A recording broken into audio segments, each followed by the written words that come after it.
Good evening, ladies and gentlemen, and thank you for tuning in. I'm your host, Chris Jester. I'm the other guy. Hello and good evening, ladies and gentlemen.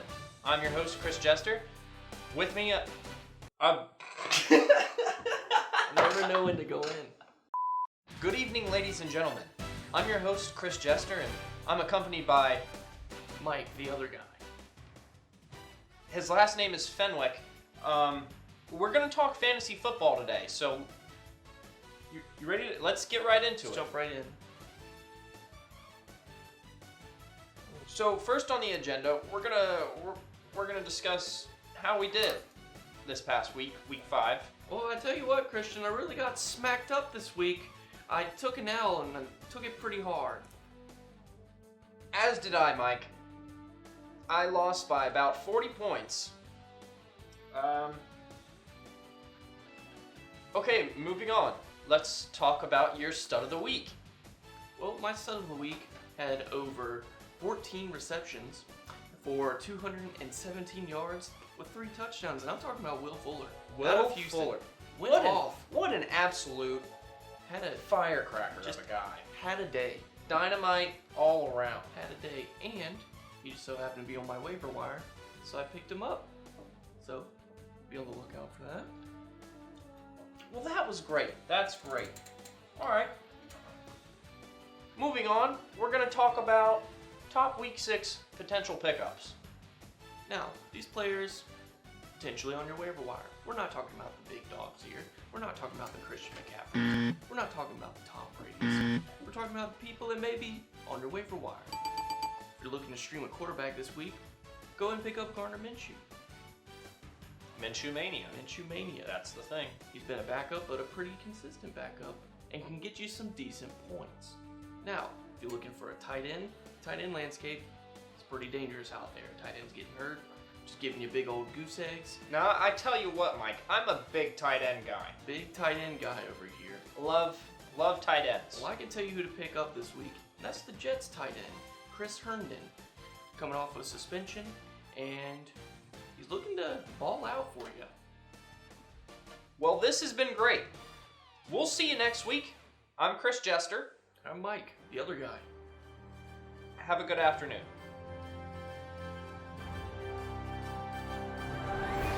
So today on RSD News, Hulu has released the offline downloads feature, which allows users to save some of their favorite movies and shows for later viewing while they're away from Wi-Fi. Now, this is a feature that both Netflix and Amazon Prime have already offered, but Bless you. this feature for Hulu is only available for people who have the no ads plan, meaning the people that pay $12 a month instead of $6 a month, which is practically everyone that I know that has Hulu, because everyone I know hates commercials. Now, here are the rules, but instead of reading it like a normal person, I'm going to read it super duper fast. Viewers can download up to 25 titles across 5 different devices and will have up to 30 days to watch their downloaded content. For watch content, the download will expire 2 days after starting playback. After downloaded content expires, viewers can renew an expired download when online if that content is still available on Hulu.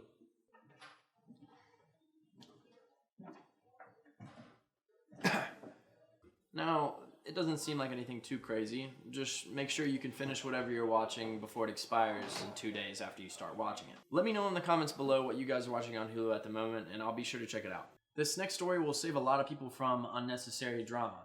Instagram is removing the following tab, and if you don't know what exactly I'm talking about, well,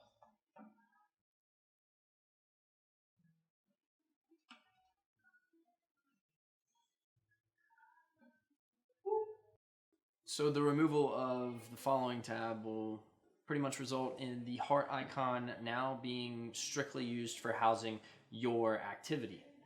For those couples with trust issues, no more going through the following tab on Instagram when he or she isn't replying, only to discover that they've been liking all of Danny DeVito's photos.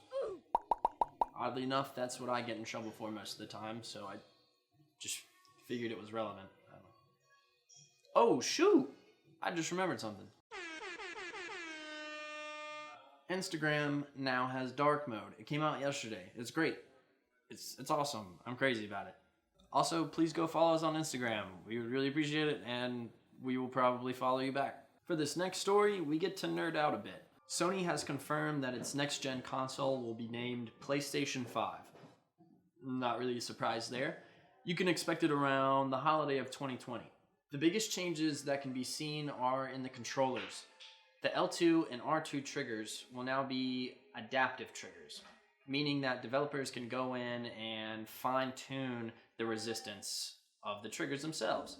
This is an awesome feature, and you could find it in Xbox's Elite controller, and it was an awesome feature.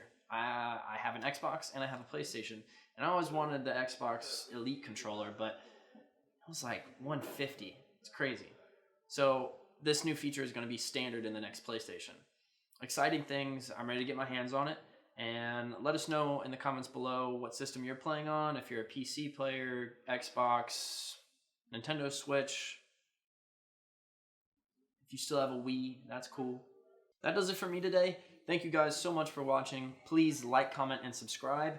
Our Instagram is linked below. Please follow us. We're going to be doing a lot of new things coming up, so you won't want to miss it. Stay tuned, and I'll see you next time.